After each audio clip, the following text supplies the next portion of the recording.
Hello, and welcome to Your Creative and Magical Life, which is hopefully your actual life, but is also this podcast, a show that explores how tarot, divination, and spirituality can help us live a life that sparkles with magic and creativity. I'm your host, Cecily Saylor. Let's make some magic.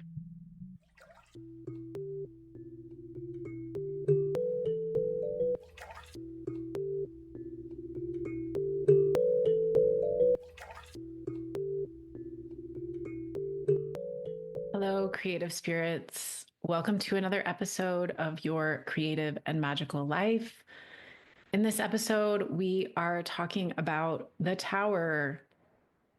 We just talked about the Devil, which is a challenging card to work with. And immediately after the Devil comes the Tower, a destructive force in the tarot, a dismantling force, a force that removes things, fixtures, dynamics in our lives that we've probably grown pretty accustomed to. And so the Tower brings great change, which humans definitely struggle with. And I'm really excited to be talking about the Tower with writer Robin Gow. Robin Gow is a trans poet and author from rural Pennsylvania. They are the author of several books, an essay collection, and the young adult verse novel, A Million Quiet Revolutions, and also the verse novel for young adults, Dear Mothman, as well as several books of poetry. They live in Allentown, Pennsylvania with their partner, best friend, and two pugs, where they coordinate programs for their local LGBT community center.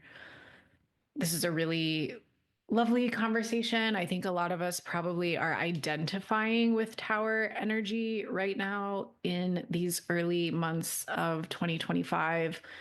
There's definitely some things that are being dismantled, some things that have been fixtures in our collective life that are being taken apart and obliterated, and the changes are coming quickly. And I know that's overwhelming. So I hope this conversation with Robin will help you wrap your mind around some of the realities that we're facing and also bring you maybe a little inspiration, solace, or some sense of how you want to move through these times. So I hope you enjoy. Here's our conversation.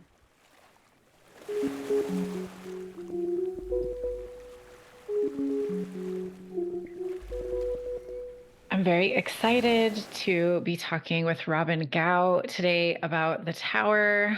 Robin, welcome to the show. How are you? I'm all right. I'm keeping going in these tower times. Yes, yes. Yeah, that does absolutely feel like what we're living in. And it's only February 19th in 2025, and quite quite a lot already. And it's been wonderful to work with you. You've written a few things for the Typewriter Tarot blog in the past, and I learned of you through someone else who worked with Typewriter Tarot, a fellow writer that we both know. And yeah, it's been really wonderful to discover your work. And I think I reached out to you about this episode a long time ago when the podcast was just starting and we're finally getting to this card. And the Tower is also the card that I pulled as like the theme card for my 2025. Mm, And the last time I had a Tower year was 2021 with like a big mm. breakup, lots of drama. So I don't feel like it's fully hit. I don't know how it's going to show up, and I'm nervous, but some good things came after for sure too. So maybe to start out, I'd love to just hear a little bit about how you came to tarot, how tarot came into your life, and what it means for you, and then we'll look at the Tower together. Yeah, that's a great question. I experimented with tarot even when I was in high school. There was like a witch shop that opened in my hometown, and I was raised Catholic, and so the witch shop was like a very forbidden territory. But I still went there, and I didn't. I don't think that I owned a deck at the time, but I would go and like look at them and really just like marvel in like the designs of things. Fast forward to when I was in college, and a lot of my friends were witches, and that's where I like fully dove into my witchness. Um, and I remember the first tarot reading I ever had was on the floor of a dorm room from my friend, and they basically had like a little tarot reading situation where you would like trade some sort of object and then they would give you a reading. And I had collected flowers from the woods and I like traded with them. And it was such a really beautiful moment. I don't really remember much of the content of the reading, but I know that for me it really opened up a lot of like my curiosity around tarot. And that friend also got me this tarot deck, the one that I have with me today, the Raven's Prophecy Tarot, which it's been my like home deck for a while. And ever since then I've been exploring tarot. I love to do readings for people.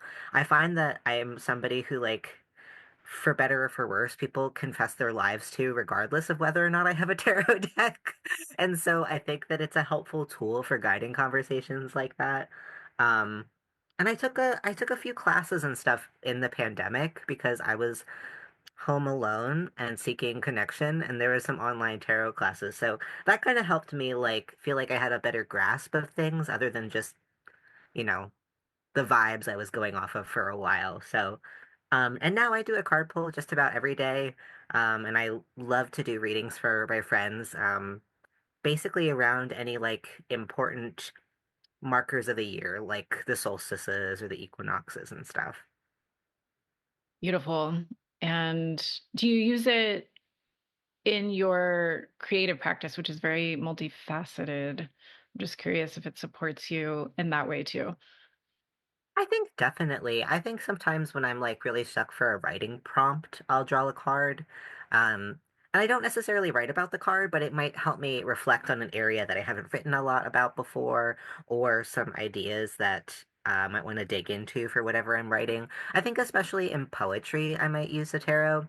Not so much in like I've written some books in prose before, and I don't know if I've engaged in that much there, but especially for poetry, I would say so. Okay, awesome. Well, let's talk about the tower, which is card number 16 and comes right after the devil, the kind of double whammy dark side bit of the like the gauntlet of Hmm. the major arcana. Um yeah, do you want to hold up the card? This is from the Raven's Prophecy deck by Hmm. Maggie Stiefvater, who is also a YA author. And yeah, tell us what you see in this card, Robin. Um, I see like a all-consuming fire, but the reason why I really like the depiction in this deck is that it also kind of emulates like a ritual fire, like the ones that you might see at like Beltane or something like that. And I appreciate that because it's not just like a burning building. There's something that could seem almost cleansing or ritual about it in the depiction.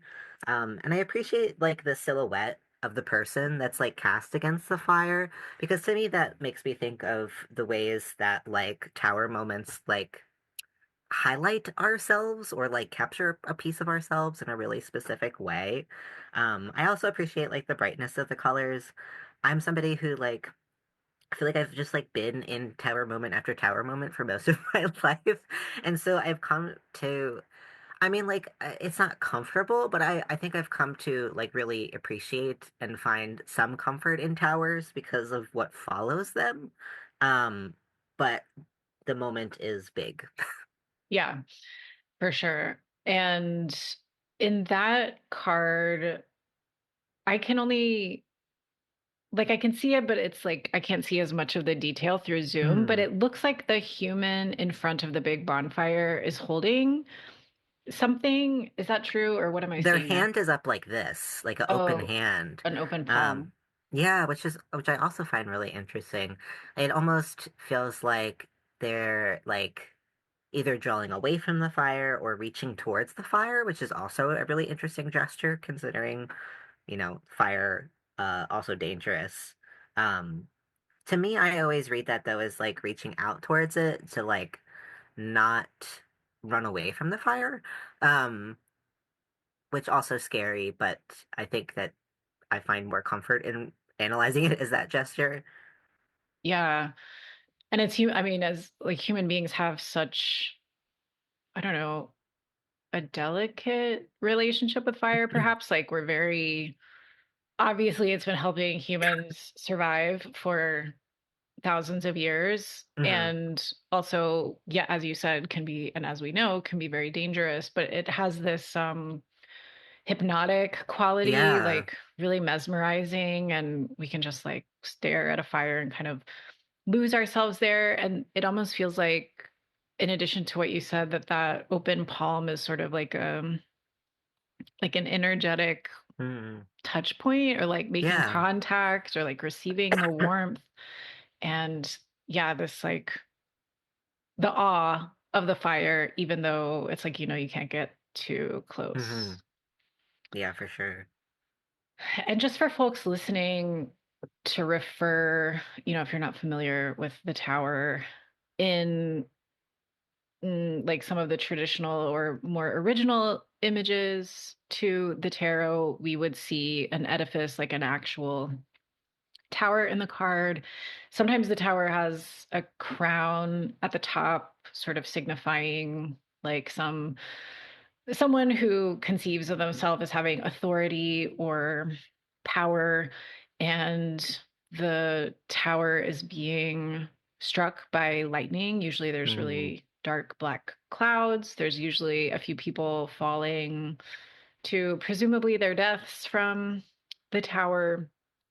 And yeah, really this moment of destruction and demolition, and this something that has sort of been like a fixture that people have probably taken for granted as like a permanent piece of reality is coming down. So there's like some reference to either like hubris, or like, things are going to change one way or another. What are some of the other associations you have with the tower? Oh, that's interesting. Yeah, I think that like I usually reflect on it and how it's presented in my own life. And like a lot of my friends have drawn the tower for this coming year, and I do a lot of tower comforting, being like, Yeah. we're gonna get through this. And I feel like my favorite tower in my life was like coming out as a trans person because like it is so associated with associate it with like a crumbling of a system that you like once like based a lot of yourself off of. And there's nothing more emblematic of that in my life than like coming into myself as a trans person. And I think that for me, I like that because it reminds me that sometimes like our lives do require like an all-encompassing change or like to watch some sort of a tower fall that could represent a belief system or something like that. I definitely see towers also as like belief or trust in something like an institution or even just like a general belief or philosophy or an idea or something like that. Yeah. Yeah, I like that. It feels like it can be sometimes what feels like an external set of circumstances, Hmm. like Yeah, for sure. someone wants to divorce you, or Yeah. um the pipes in your home burst, and you have to like live elsewhere and Yeah. deal with this huge problem. But it can also be, for sure, like an internal reorientation, and kind of taking down how we've internalized, as you said, the systemic features of our world. And you mentioned coming out as trans, and I've been, as a tower moment for you, which I'm curious to hear more about. And I don't know if I'm reading your book, Dear Mothman, right now, which is about a young person, I think in sixth grade, Hmm. middle schooler, Yeah. yeah, sixth grader, um, Noah, formerly Nora, and Noah is coming into this realization around how they want to express their gender. And they've also just lost their best friend, who is also going through the same exploration in a car accident. And their friend, Lewis, was really captivated with like the mysteries of the world and Hmm. Mothman in particular, which is um yeah, like a well-known cryptid, particularly in the Northeast. And there's even been like recent sightings in Yeah. Chicago. And there is like a really big event, like a bridge collapse in Point Pleasant, New Jersey in like the 60s that's associated, is that right, with Mothman? So I don't remember where the bid No, it's Virginia. I think the it's West well, yeah, Virginia. Point Pleasant, West Virginia is where the first sighting was. I don't remember where the bridge collapsed. It also might be West It Virginia. was the same town, I think, Okay, then it must and be. that's where you can see like a sculpture Oh of yeah, yeah, yeah, for sure. Mothman. And yeah, Mothman was sighted apparently like multiple times in the weeks leading up to this very big Yeah. bridge collapse in Point Pleasant. Anyway, like I'm into paranormal things, so I've heard lots of Mothman stories, and I was also very excited that you have like a YA book that's got Mothman in the title and on the cover. And so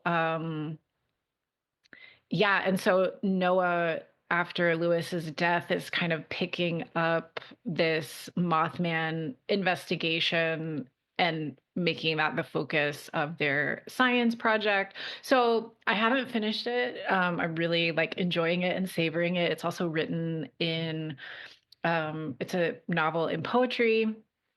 And oh, very sweetly, there is Noah has a journal that they take into the woods and they leave letters specifically written to Mothman. So sometimes what I'm reading is Noah's letter to Mothman, and sometimes the poems are just sort of like narrative, not addressed to anyone. So it's like this really layered, beautiful, um, mysterious, exciting book, and also sad and like very heartfelt. But because this is a character who's navigating their own relationship to their gender expression and also facing like, how do I tell people this, like who do I tell first, feeling into like their comfort around this. I don't know if this is the right time to bring it up or if I'm conflating Hmm. two things, but I'm curious, I guess, like for in your own experience or as it pertains to the novel, how this coming out moment felt like a tower situation for you, for Noah, either one. Yeah, I guess the first aspect that I feel like is like tower like is like the unavoidability of it. The Mm, like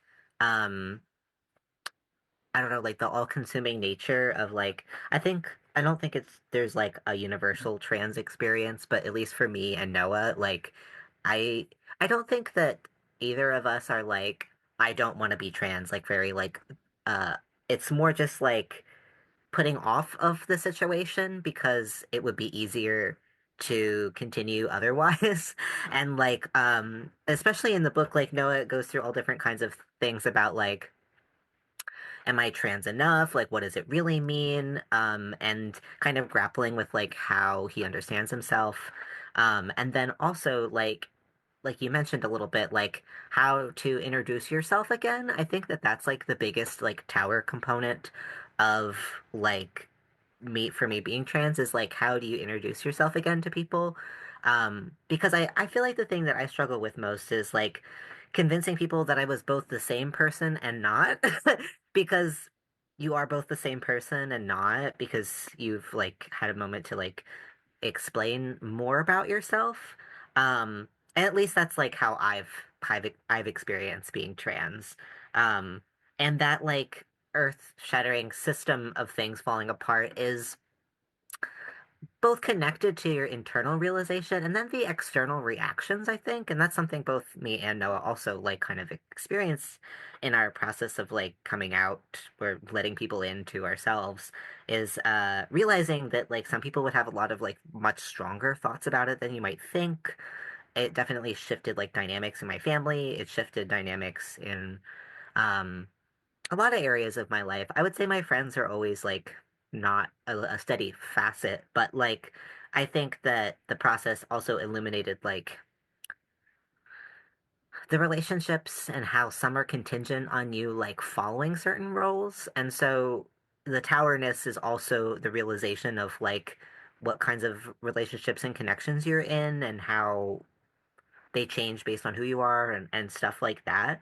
And I think that's also what's interesting about the tower, which is that I feel like there's always like the two towers in the tower, which is one is like some sort of an external pressure often, but then there's the internal thing too. So like you were mentioning stuff about like when there's an external thing, like all the pipes in your house break.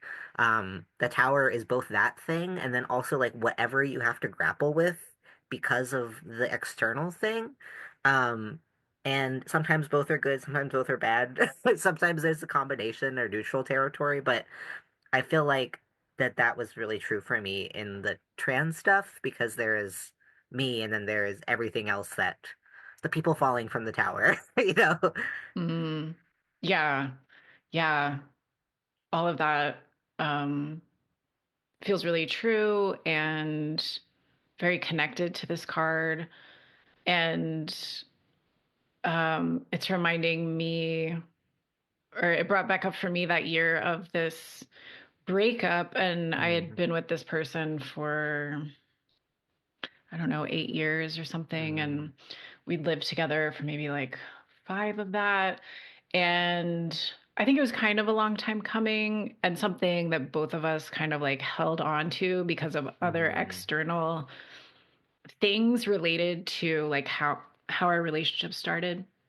And as I was kind of going through this process of like, am I ready to do this? Is this like the thing to do? And really like, what kind of earthquake is this going to cause mm, between us and around us?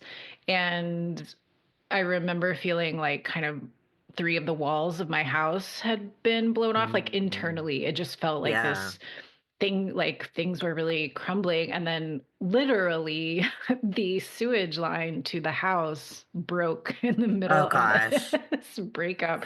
And we were both like, we tried to fix it ourselves and we're digging into this Oh like gosh. hole that really had like shit leaking out Oh of my God. it. And ultimately, of course, like had to pay professionals to deal with this problem, but it was just in the story of it looking back, it was like such a metaphor for what was happening, and the tower kind of like can do that, I think. Oh, for sure.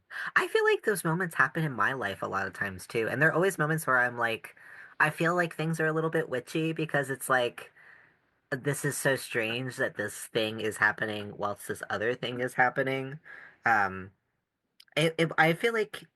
I feel like all breakups can be towers in themselves, but it just made me think of like my last like large breakup as it was leading up to it. Our house was like invaded by ants, but like an absurd amount, not just like, your general like, oh, there's some ants coming here, like Armageddon levels of ants, which like I hate insects in the house, and so it was like I was like Mm, going to sleep being like, where are they?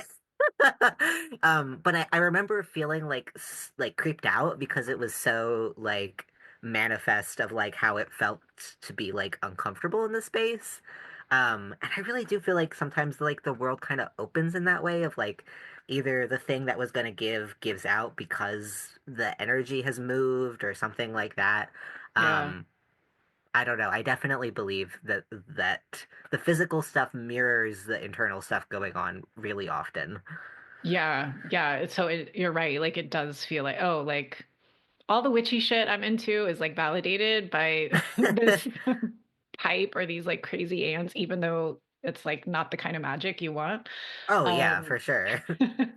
and it also kind of circles back to what you were saying. It's like in tower moments, I think we notice how parts of our lives are connected or how parts of our Hmm. lives are kind of like built on something kind of false. And so when this, whatever thing is collapsing, it'll take down these other things like friendships may fall by the wayside or need to be eliminated, or even like material things in that breakup. Like I ended up losing a dog, like these other um yeah, it just so it starts to feel like really disorienting because like multiple things are changing simultaneously, even though they're kind of all connected, Hmm. just to the fact that like you need to change and you need something different. And I feel like the tower, as I'm saying this and as you've been talking, is like a portal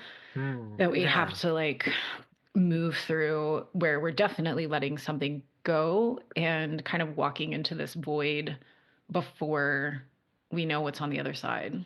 Hmm. Yeah, for sure.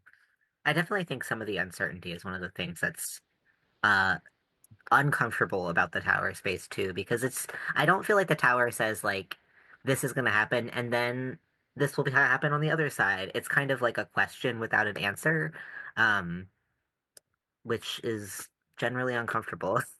Yes, yes, for sure. I wonder if it makes sense to maybe talk about like the tower as a collective experience we're having right now, and Yeah, for sure. even or especially the tower as an experience I think trans people are having right now as this, I don't know, this technocratic authoritarian hate mongering Yeah, I regime don't even know takes what to over. call it anymore sometimes. And like Right. all the things. I think what's interesting about towers, though, is that like towers are also, I feel like, always a long time coming, Mm, even if that's not like a good thing. Like you mentioned when your experience with that divorce, or like, I feel like the same thing with me talking about like the trans stuff. It's like the tower, however it was built, was like always going to catch fire and fall, but it was something that you wanted to not have that happen. And that's kind of how I feel about like the state of like the United States is like um a thing built on very many bad things. Like it is a logical conclusion. I don't think that it's good, and I don't want that, but and I'm not defeatist. I'm not saying that we can't, get through together. It's just there's so much unresolved pain. Um, and I think especially like speaking for myself as like a trans person, I think that every time like any marginalized group like gets a few steps forward, there's generally like a backlash. And I really have felt, I mean, I felt it going on for the last like few years, but I've definitely felt it grow, obviously, in the last like 2 months. But I feel like the toppling over has been something that's been a long time coming. Um, and I think that the thing that's hard about the towerness of it is like, it's hard to figure out like what you do from there, um, because you don't want to build another tower. You want to build, I don't know what a different metaphor would be, but I think the thing about towers is that they're like tall and not sturdy. They're like something that's like everybody looks at it and it's nice and it's like a good landmarker for how you behave in your life, but the reality is that they always come down. So like I think that the tower also calls us to find ways to not build more towers and to I don't know what else we build. Maybe little tiny home villages, but yeah. truly. Yeah. Yeah, I think you're absolutely right. Like I think that's a really good point that tower moments are often a long time coming. Like thinking back to that relationship I've referred to, like the origins of it were um complicated, entangled, like and so that followed us like the whole time. Um, and there was probably like some illusion on both our parts there, even though I wouldn't say like the whole relationship was built in illusion. Um, but yeah, then when it inevitably falls and looking back, it's like, well, yeah, probably, of course, that was going to happen. And to your point about the country, right? Like the United States and the capitalism of the United States was built in colonialism and stolen land and the extraction of labor from enslaved people. And we've been unwilling to own that or grapple with that or address that or reckon with that or like repair that. And yeah, it's kind of like we just keep building on top, on top, on top because this is such a culture of excess and more and like we're the greatest and being this powerful economy. And yeah, on the one hand, it kind of like makes sense, I guess, like that Donald Trump is the president again, that like this Yeah. happened. And um yeah, it feels like this really precarious moment of like how much longer is this gonna hold and what does the like falling apart look like and how do we create in the midst of like shit falling apart? Yeah, and maybe I wonder like, do you have any memories or associations with like tower moments that you've lived through? And like, is there a creative Hmm. energy inside? Is it kind of latent and waiting for the star moment? Do you have any Yeah. thoughts on this? Yeah, I feel like I definitely think that there is like opportunity on the other side of like a tower. Like, um, I think like in a void, like it's like creating it's like how forests like have to burn themselves down sometimes. I mean, not like the wildfires we're seeing now because that's like climate change, but like a healthy forest does have wildfires. Also, a lot of like indigenous peoples in like the United States did controlled burns in order for like new growth to come. Like sometimes things need to burn in order for new things to grow. And I think it's a matter of like when I think about like my the time when I came out as trans, like I really lost contact with a lot of my family and it was very painful because I mean, and like we're in a better place now, like people can learn and grow and change and stuff, but at the time I felt very alone. But I grew so many connections that are like some of my strongest connections in my life now are still my friends and like I consider kind of like a chosen family and like those things grew in a place that like they didn't replace my family. They became something different and new. Um, and I think that that's the energy that I look for in times like this, which is like I need to not reach for the thing that has continue to cause the hurt, but like what else can I build? And for me, like I do work as an organizer for like a local mutual aid collective, and that kind of work has brought me a lot of comfort in that so many people have skills to share, so many people have time to build things together.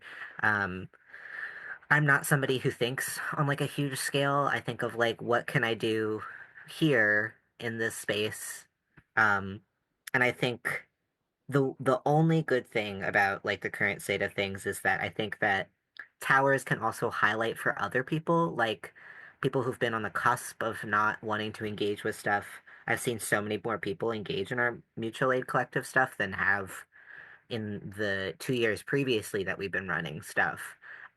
And not superficially, like really getting involved. And so I think that it's not to say that it's not, I don't think it's good that the things happen. Like I don't think it's good that we are where we are as a country, but I do think that like in order to continue, we have to find the what we build after a tower kind of stuff.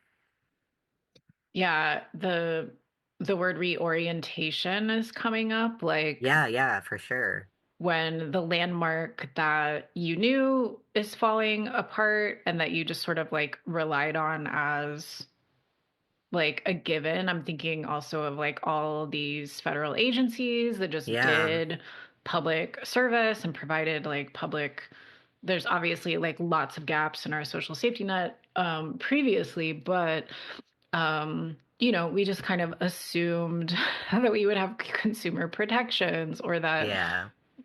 medical research would be funded. And so as we see this like big building, whatever, start to like have gaping holes in it that more people are like, oh, like how do I and they're sort of reoriented to do things that they wouldn't do or to build connections where they didn't before. And I know you do a lot of that you show up for your community and your communities in a lot of different ways. I know you work with kids as a writer and do community education. Can you just talk a little bit about, um, yeah, the ways that you like to show up in community and support your community and do these kind of localized expressions of your values? Yeah, that's a great question. I will first say that like I'm not perfect at any of this. This is just, I think that like I show up by like just trying my best. Like, and like truthfully, I do think that that is what most people are trying. So, I am just trying my best. And I think that a lot of people like also have, I think that people don't understand that they have so many skills to give other people too. I think it also starts with just like being a creative person for myself, and like creativity is the center of the stuff that I do. And like if a thing doesn't exist, I'm like, why don't we do it? Um and I think for like youth spaces, I love working with youth a lot. It's like probably one of my favorite things that I do. I really like strive to be an adult who doesn't treat them like they're less than because they're kids. Because I think we really devalue kids in our world. Um, People are so, and I understand, like, people who work with kids are also generally overworked and underpaid. So, like, I don't want to, like, crap on them. I really get it. At the same time, like, I often go into classrooms where, like, people are acting like annoyed and frustrated with kids instead of like trying to lean in a little bit.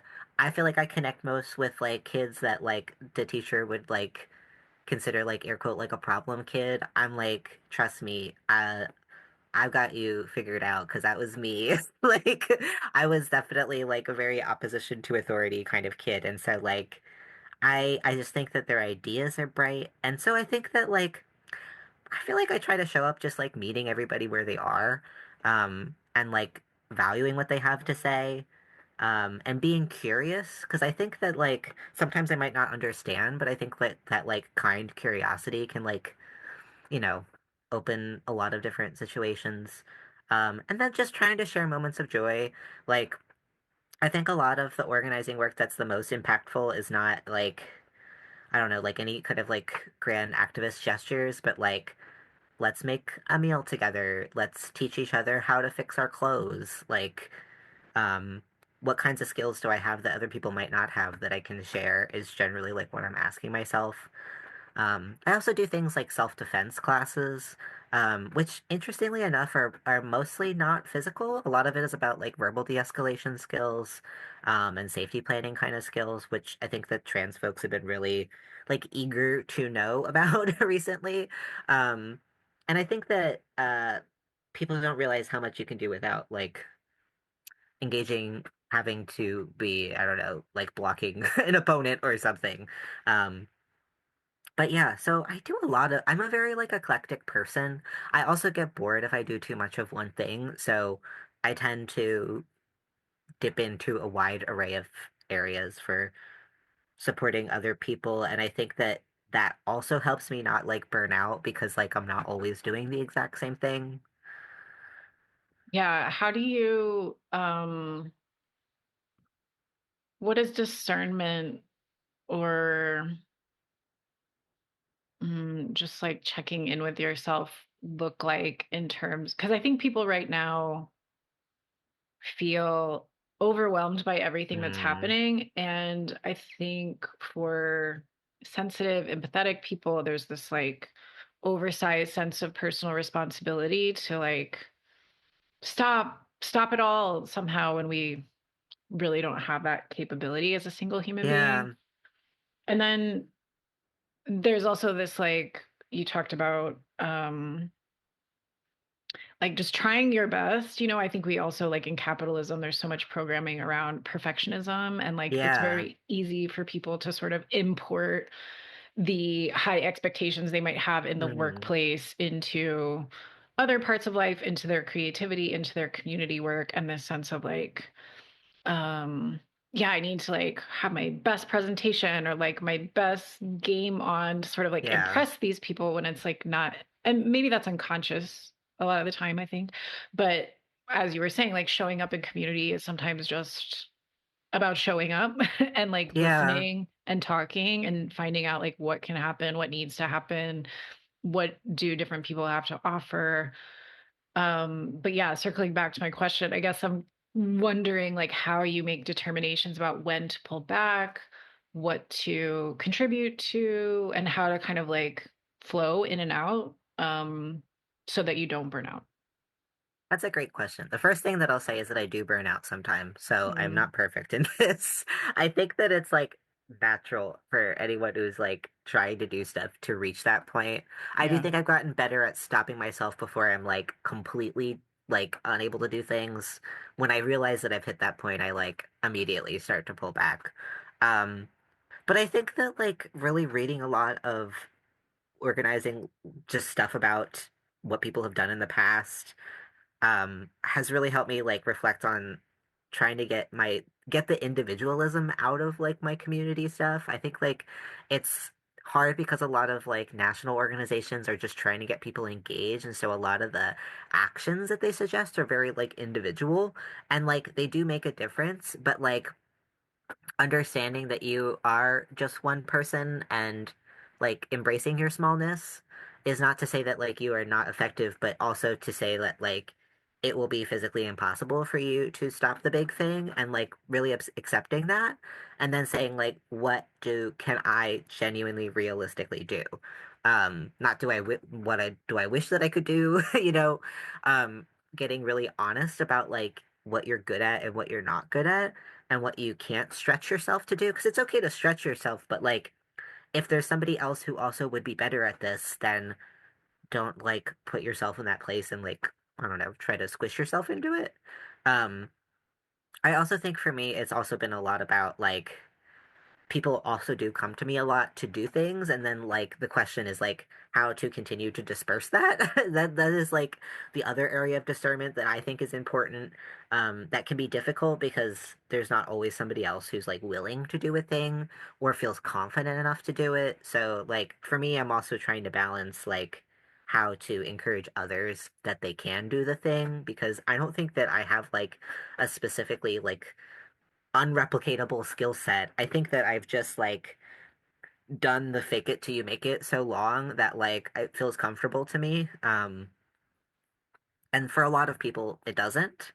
Um, so trying to get people to combat that. But as far as discerning stuff, I think that I also ask myself where my genuine interests are, because I also think there's this idea, especially present in like the United States, and I think it comes from your like puritanical kind of very hyper religious beliefs about like that giving should always be self-sacrifice. And that's not like a really nice way to give. I think that like you should also get something from it. Like it should be mutual. Like I enjoy teaching self-defense classes. I get a lot of enjoyment from empowering other people. It's something I actually like. There are skills that I have that I don't enjoy teaching, and so I don't teach them. I mean, if there was a dire situation, I could probably get myself to do it, but like it's also about like do you actually enjoy this? Because you shouldn't do things because you pity other people. You should do things because you love them or you find enjoyment. It doesn't have to be all encompassing, but there should be some mutual interest in what you do.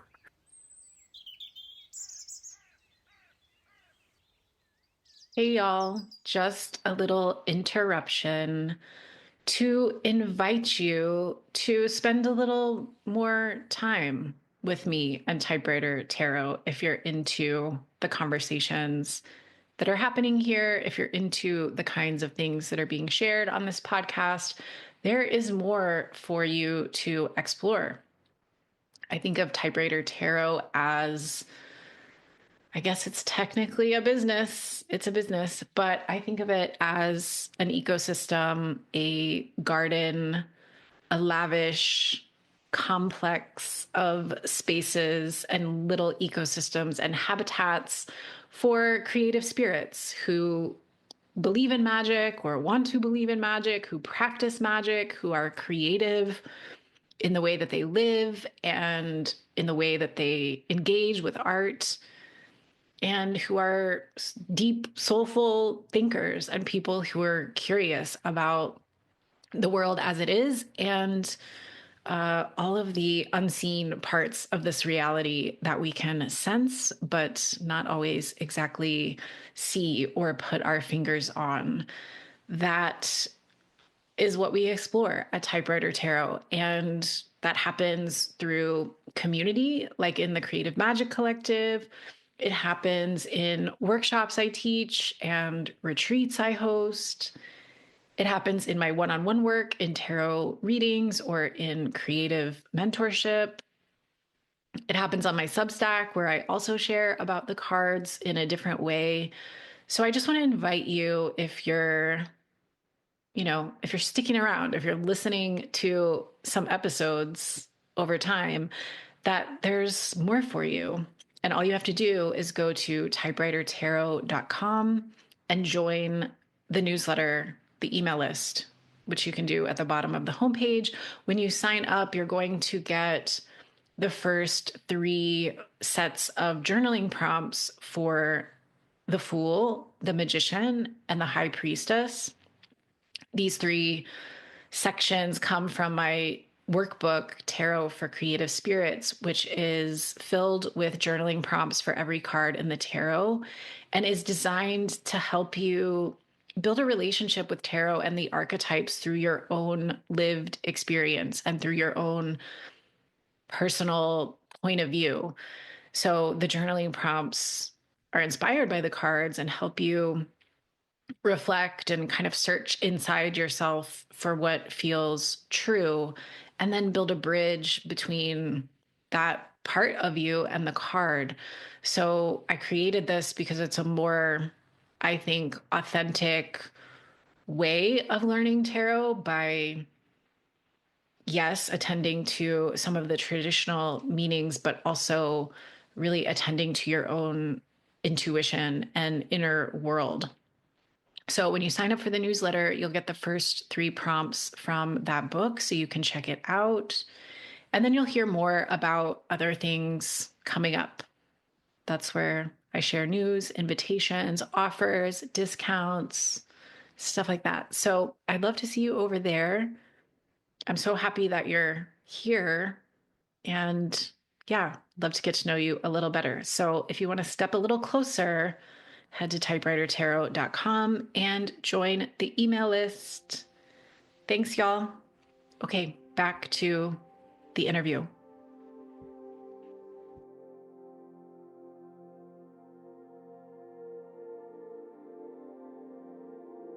Yeah, I'm glad you bring up that puritanical, like, root system Hmm. that many Americans came up in. And like, I've been having some conversations with one of my clients who is kind of reorienting around how she wants to be involved in political activism and has Mm. done kind of like Democratic Party stuff for a while, which is always like super sad in Texas.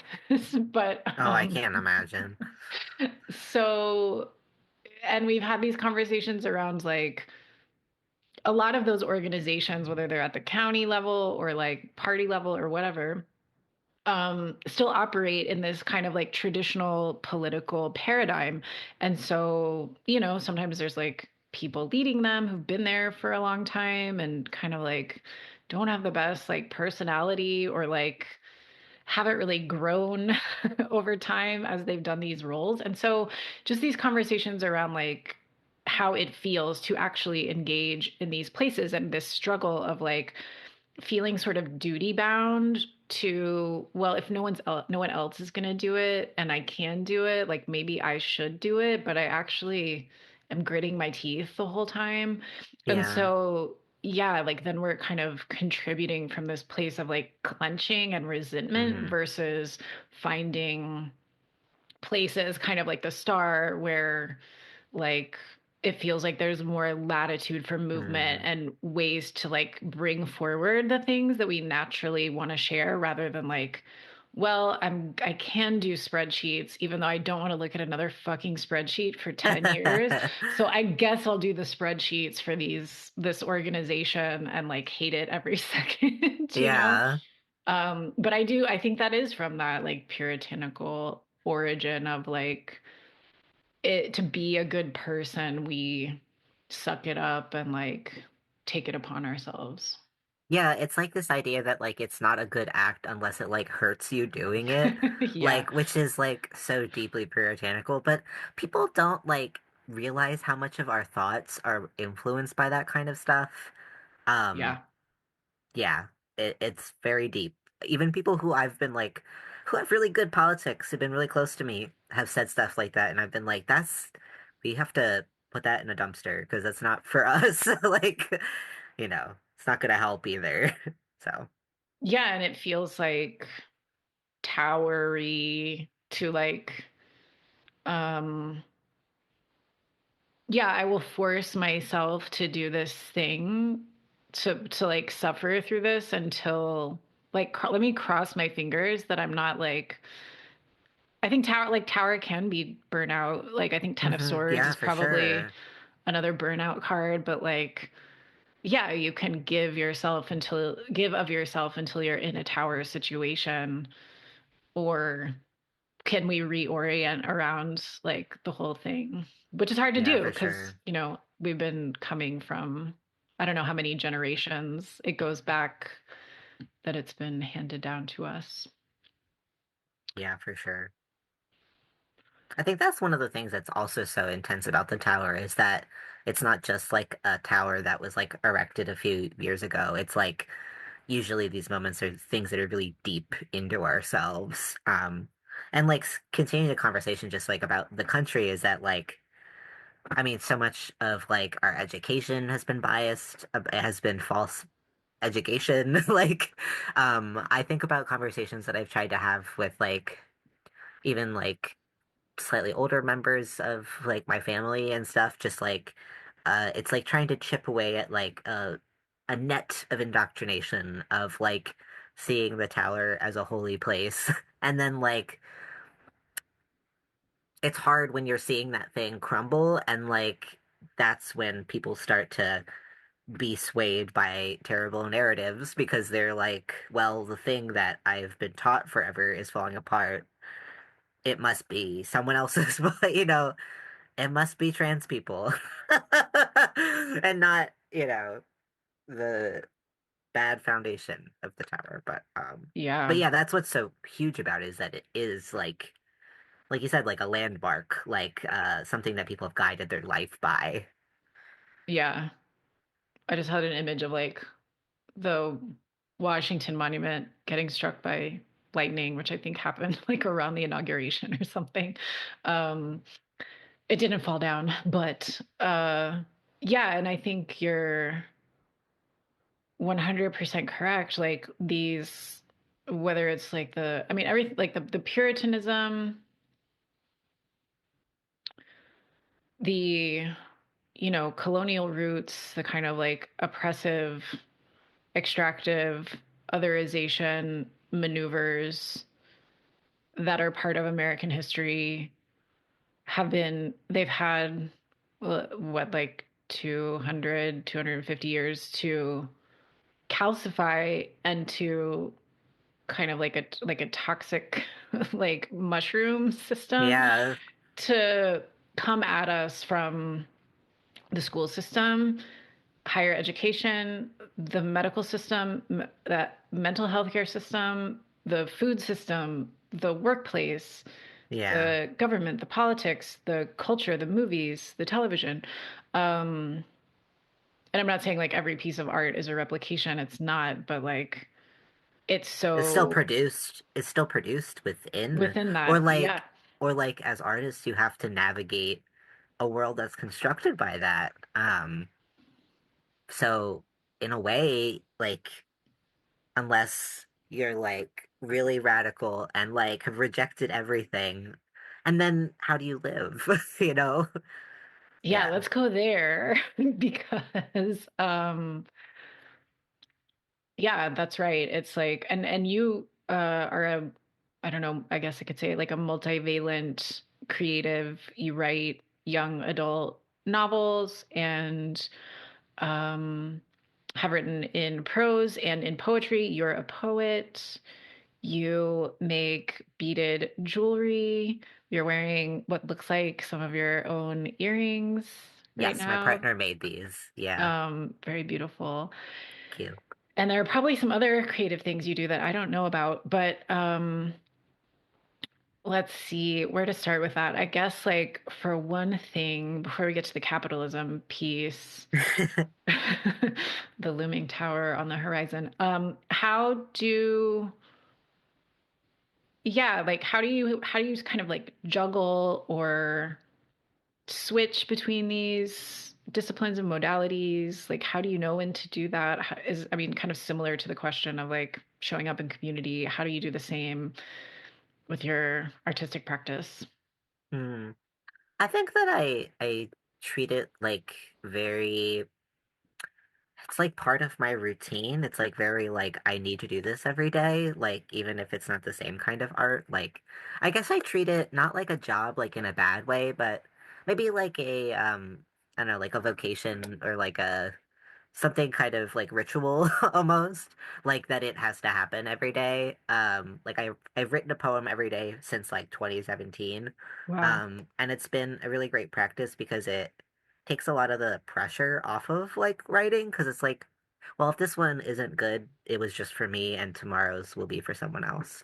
Um, but the practice of doing that has been really helpful for just like, I mean, it's I hate any sport metaphor, but like it is kind of like practice. Like you can't run all the time if you don't run all the time. So for me, creativity is like kind of like exercising a muscle. It's like I make myself do stuff even if I don't think it'll be very good.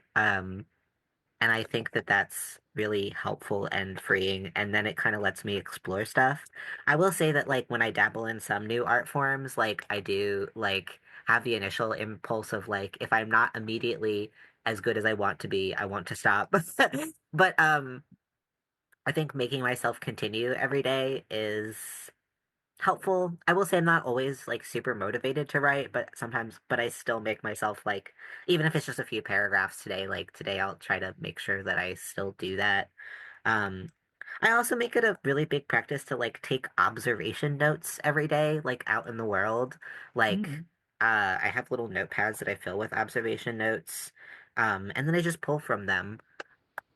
I think the one thing that is true though is that I think I write about similar themes and I just like it's like holding up a prism or something, like the different genres that they come out in. Like I think I explore very similar themes in my YA as I do in like I have never published, but I write adult novels as a and in my beadwork or in like sometimes I do collage stuff too. So like I feel like the same themes are explored. It's just like reflecting how that art form like captures a different element of it. Yeah.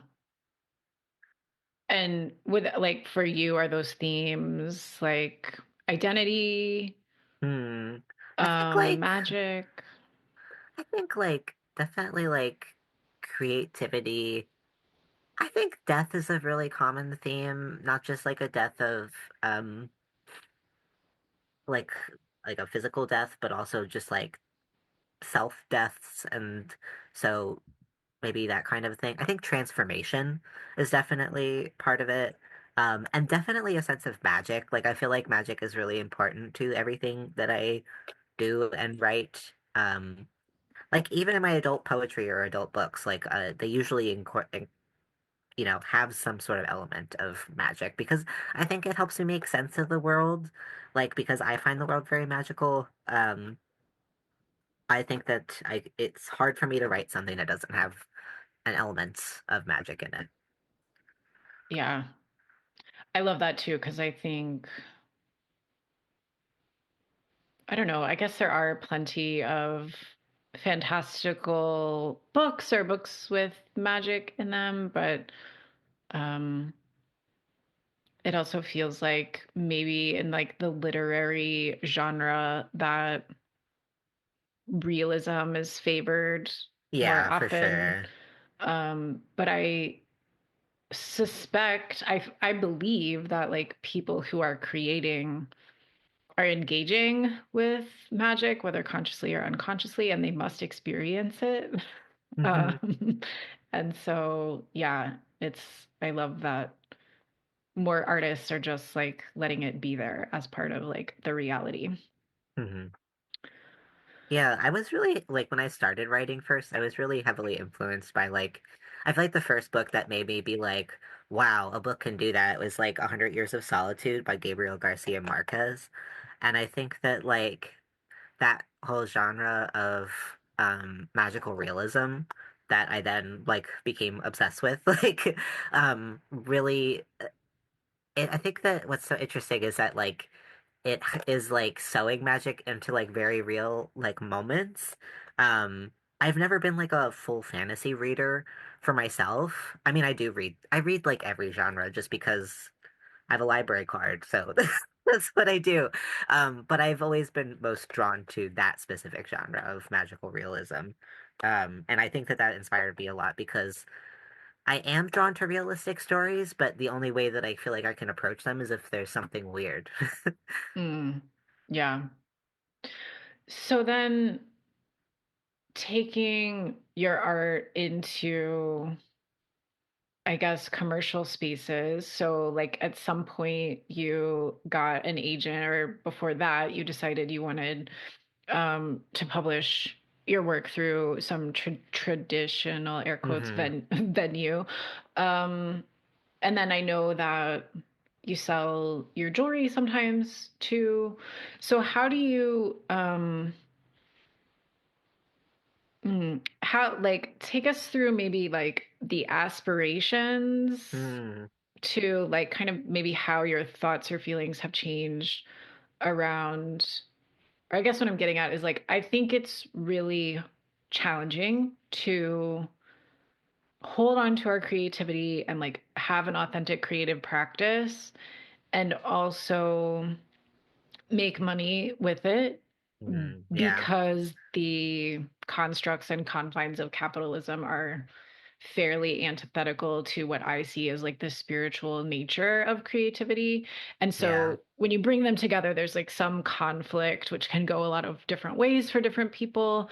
So I'm curious, like, how is navigating that kind of like, what's the arc of that looked Hmm. like for you?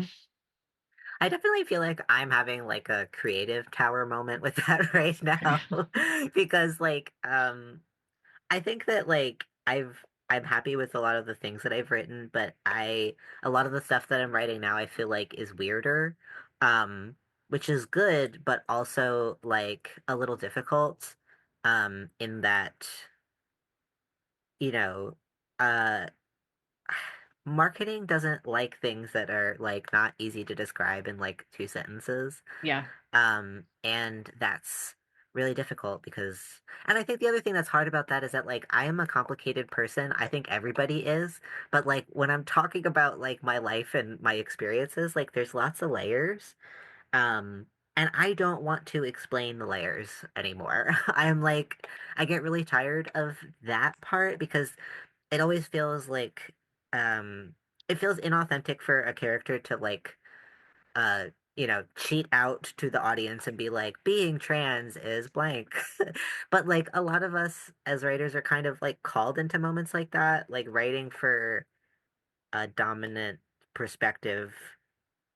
And like I think that it's also gotten more difficult because like our identities are viewed as so inherently political, that like it's just like so many layers that make creating really difficult. And so like my response has been to write like even weirder things that I'm like, will anyone ever like this? But I also think the best literature comes out of stuff like that. The only thing that's uncomfortable about that is a lot of times those best literature air quote moments like happen after the author's dead. So like, you know, I don't know. I think that like for me, my goals as a human are just to make enough for me to survive and keep creating stuff. Like I think that there used to be a time period where like I had aspirations of like selling a Netflix series or something. And that's still there. Anyone listening, like, I think Dear Mothman would make a good movie. Specifically Totally. an animated movie. That's my Yes. dream. Um, Mhm. but, you know, I keep putting it out there. I'm not closing that door. But my goal is just to, like, find ways to piece together a living to keep surviving as a creative person. That's why I do so many different things to, like, try to continue to be authentic in those spaces. Um, and it's really difficult to continue that working under capitalism. Like, and authenticity is really, really important to me.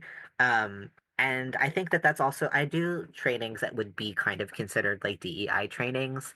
That's also why I think that I haven't like taken those on a larger scale because I really believe in like deep and intentional and important work. And like, that's not something most places want to buy into. Um, and I think it's the thing that's hard about that is that like I also know that not everybody is in a position to like be able to do that or like be able to adapt enough through different things. And I really feel for artists who like are, working at the coffee shop and trying to find time to write. Because I've definitely been there too, and I might be there again. I think a lot of the other stuff about creating right now for me has been like accepting that like if I need to, like I could always work at the local coffee shop. I'm not above any kind of job that'll keep me alive, you know? The only kind of job that I won't work now is like something that like steals my energy too much. I've done a lot of worked at a lot of nonprofits, and a lot of that like sphere is really, really difficult. Yeah. Can eat you. Yeah. So, uh, not doing that. But other than that, like I think that there's a lot of like acceptance of hard truths, like at this point in my life with being a creative person living in this world. Yeah. Yeah, it really is stifling, or there's just so many constraints. And then of course, like every day a creative person is like probably going to encounter the question like, am I bringing in enough to support me? Like, where's the Yeah, next like bag of cash coming yeah, for from? sure. And it sounds like you kind of try to create multiple revenue streams, Yeah, doing like a yeah, little bit of this, a little bit of that, getting paid sometimes for selling a book, but teaching classes. And yeah. I feel like doing that makes me a little bit more flexible in the air quote marketplace. Um, mm, I think that like I'll never be someone who's trying to optimize the amount of money I can get. I'm trying to just keep it going.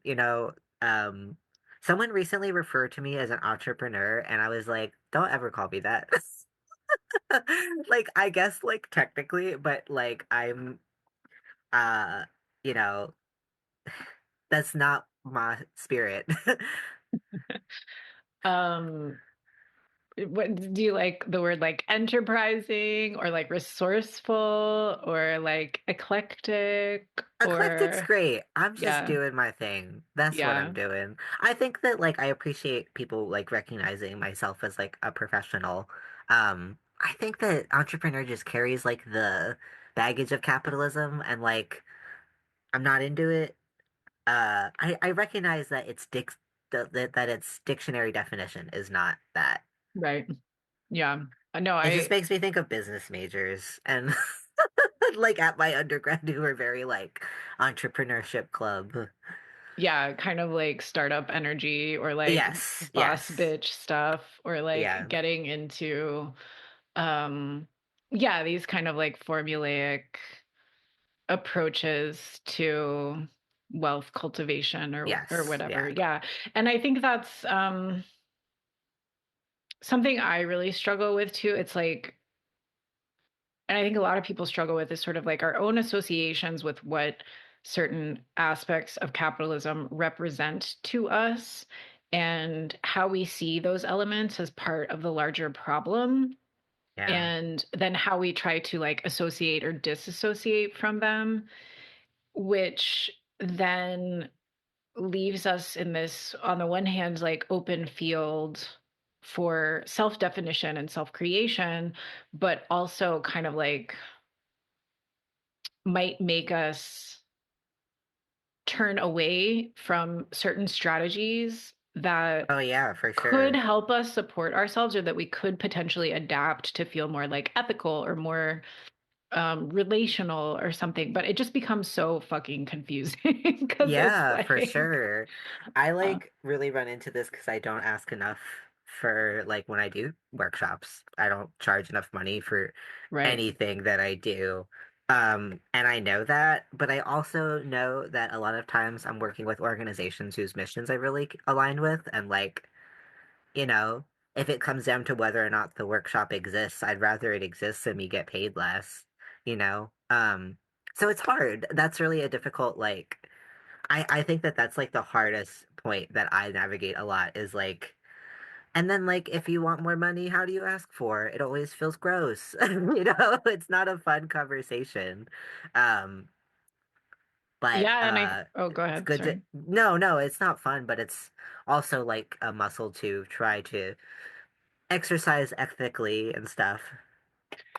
Yeah, it just like the calculus of it is exhausting, and but also sometimes like it's this realization that like we've internalized and made certain features of capitalism mean a certain thing. And so Yeah, we just feel too uncomfortable asking for the amount that would actually support us more yeah. fully in doing the work. So it really is a mind fuck. And um, I hate that about capitalism. Yeah, it really kills like it's so interesting that people think that it creates innovation because I think it really kills it. Because Yes. you can't really take like real risks. At least unless you're like independently wealthy. Then I guess you probably could. But like most of the people I know could not afford to even probably start a small business. Like because, you know, there's a lot of upfront stuff. Yeah. And in the way that it works now, so many people need some kind of full-time employment where our creative energy is extracted Yeah, for the innovation of the organization or um, the continued innovation of like whatever idea someone else cooked up. And yeah, then we don't have any creative energy left for like like our own shit that we would experiment with. And being in the workplace for so long or for however long means we internalize these thoughts about like what productivity looks like and what categories things need to be in. hmm, And so if we want to make some art that's like weird and crossing a lot of genres, um it's like we can have an internal gatekeeper that's just like no, yeah. no, it's too risky. Yeah, for sure. And it's interesting because I've even run into that with like writing novels in verse. Like there's a lot of people who like will not touch them, like editors at Yeah. publishing houses, like and the thing that drives me mad about it is that the kids really like them. Like when I talk to kids, they really like the accessibility of like they're pretty fast to read. It's really helpful for kids who have trouble reading. I started writing novels in verse because they were the first books that I could read. I was in like for lack of a better term, like special ed classes, for a lot of my elementary school into middle school. And like, I could not read well, but the books that were written in poems, like I could read. And I think I gravitated towards them as a form of storytelling because it was something that like I could access. But like, for some reason, like in the broader book marketing field, like poetry freaks people out. Like, and I want to be like, it's okay. It's not like scary. Um, but it is something that I run into because they are considered like genre blurring a little bit. Um, and that inherently freaks people out. Yeah, and I think the publishing industry has become so precarious itself that Oh like, yeah, it is not well. yeah, that editors don't want to take risks. Yeah. And yeah, it's interesting about the novel in verse. Like, I don't read a ton of them, and I don't, and not like there are a ton of them, there are some for sure. Yeah, yeah. But in reading this one, it's been interesting. In reading your book, it's like whatever's on the page, like it's not clear to me that it like needs to be a poem. Like it's Mm, very kind of like the way you read it, it just, if you weren't looking at the line breaks, it feels like prose, though there are like poetic moments in it. But then I can also see how the space on the page and the brevity of these little sections and these kind of like impressions that accumulate and still have like a very cohesive narrative chain, you know, like would feel much easier for mm, younger people to read. I'm noticing like I went through a couple years of not like reading a lot. I feel mm. embarrassed. I mean, I read a lot of like things online, but not, I hadn't been reading a lot of books. And now it is like working out. Like I have to kind of like, Yeah. especially at my age with my eyesight or whatever, like build up more stamina for like reading for longer periods. I think that's also like a product of being distracted by phones. And, Oh yeah, for sure. but this novel feels like, yeah, like a nice kind of like way to come back. I mean, I've been coming back, but it does, I see what you mean. I hadn't thought of that. Yeah, I've had a lot of people tell me that. I mean, I think it's true for me too. I think that phones have deeply like impacted like my ability to read books.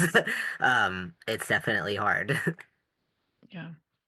Um, well, what advice would you give people who are pulling the tower maybe on repeat or have the tower showing up as like a big Mm, presence in their 2025? What can we say to them? I usually say like don't like experience it alone. Like find people who you want to rebuild with, um, and who are like okay with being with you while the tower falls. Um, and who you don't have to hide it from, because I think that's also something that's really hard if you're experiencing a huge moment. I think that something that I found in all the towers in my life is like there are people who don't want to talk about the big things for whatever reason, and then there are people who are willing to embrace that, and I think finding those people who are willing to like be with you during that is like what one can do. And then also like the image on the tarot, like on the card, like reaching into the fire a little bit. It's not, I think towers are neutral. I don't think it's like a good or a bad thing, but there are things to discover in it. And instead of like forcing yourself to find a positive, be curious about what it means. I think that whenever I'm feeling really negative, I try to lean back into curiosity to say like, w- be be curious before I can be like, yes, this will be better, or that yes, I have a way out of this, but curious about the ways out or curious about what you'll build instead of a tower. Yeah, I like that. I like that a lot, especially that piece about not doing it alone and like looking for the people who can relate to you and hold you and Hmm. see you in these moments. Um, yeah, and I think it's hard to trust the process when it feels like things are falling apart, but yeah, we know that the star is the card that comes next, Yeah. which is another episode coming soon. Um, Really quick before we go, I know that you're in Pennsylvania. I know Yes. Pennsylvania is a very like can be a spooky place. I've Mm. seen Pennsylvania woods. Sometimes I've seen like the mountains. Do you have what brought you to like turn to Mothman as a I Pennsylvania think person? I think like honestly where I was living just feels like a cryptid place. I don't live the same place I did when I wrote the book, but I was living in the Poconos, and the Poconos are like a mystical place, truly. Like giant mountains, and they're really old. Like the Appalachian Mountains are like really old. And so like just giant trees, like it just feels like ancient and like primordial. And that's how I think about like monsters and spirits and stuff. And also during that time period when I wrote the book, like I was very alone. So like I Mm, spent most of my time like in the woods. And I think that that's when I started to think about like creatures and monsters and stuff like that. Um, I don't think that it's necessarily like a scary place. It's just like a very like supernaturally like alive place. that's better. That's the language I wanted and failed to use. Yeah, like Pennsylvania is beautiful. And it does feel yeah, like I can just see in all of the like natural places this potential for that. And as I listen to like many podcasts and things like that, like Pennsylvania comes up so much. Have you had a mystical, strange, mysterious, unexplainable encounter? Not with a monster, but the house I grew up in was haunted. Oh, really? It was an old farmhouse. Um, And there was like an old woman ghost who would talk whenever we turned the radiator on. And then we Wow. learned years later that the person who owned the house before was an old lady who had died sleeping next to the radiator, which we didn't know when we first experienced that. Um, then there was also a spirit in that house that would like open the door to my bedroom and clap at the end of my bed to wake me up, which is scary. And it's Yes. so strangely specific. And the real kicker about that is that it was like a dark figure that would come into the room. And again, it didn't Hmm. seem like it wanted to hurt you. It was just curious. Um, but years later, I never told anyone about that one in my family because it just seemed so weird that I was like, that one's too much. But my little brother, I have a brother who's 13 years younger than me, had drawn a picture that looked like it, and he told me that it still asks about me. And that like blew my pants off. It's like I don't need to sleep over at my parents' house. They still live there. Um, Okay. it's a very, very old house. I like there's pictures of it drawn from like the 1800s and stuff. It's Wow. really, really very like cool. And I feel like ghost stories too have just been like part of my life since I was very young. Like my uncle and my dad really love to tell a scary story. My mom doesn't really believe in ghosts, but everybody else does. I think that she just disengages from all that. Okay. Does your brother then still experience this entity? Yeah, he doesn't talk about it a lot, and he doesn't it doesn't bother him that much, but like it he definitely will say sometimes like, "Oh yeah, like knocked a painting off the wall or something like that." Wow. Wow. Yeah, Okay. creepy. Yes. Okay, well, thank you for sharing that. And as we wrap up, how would you like people to connect with your work, support your work, celebrate your work? I appreciate that. I'm on a lot of social media. I'm hoping to migrate away from Instagram, but I'm still there. And then I'm also on TikTok. I also have like a whole other like witchy demonologist TikTok, which where I talk about history of demon magic and stuff like that Oh because I'm shit. fascinated by it. So if you want to see more about that, I love reading old grimoires and stuff. So I Amazing. do that too. That's trans demonologist. And then Instagram is just Robin Gow poet. And so is my other author TikTok. And yeah, I love if people buy my books. Buy them from independent bookstores. Don't buy them from big bad corporations that don't care about us. That's what I say. Yes, agree. And I will put links to all these things in the show notes so folks can stay connected with you and follow your work, support your work, buy your books, read Dear Mothman. It's wonderful. Robin, thank you so much for coming on the show and talking about the tower. And thank you for all you're doing in your community and with your creativity. It is powerful, it's important. Thank you so much for having me. This is a really wonderful conversation.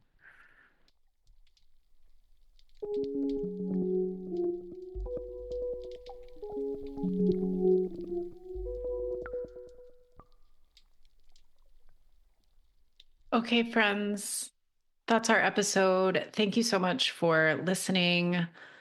I hope there was something useful, valuable, inspiring, helpful, funny, uplifting for you in this episode. And thank you, of course, to Robin for coming on the show. Once again, check out their work. The links are in the show notes. And yeah, I'm excited to learn about demons, demon magic from Robin on social media. I'm going right after this to follow that account. See you there. And yeah, I'm just glad you're here. I appreciate all of you listening and invite you again to stay connected in a deeper way by joining the email list at typewritertarot.com. I wish you lots of magic, lots of creativity, even in these tower times. It is all still available to you. Please don't forget it. Okay, until next time, enjoy your creative and magical life.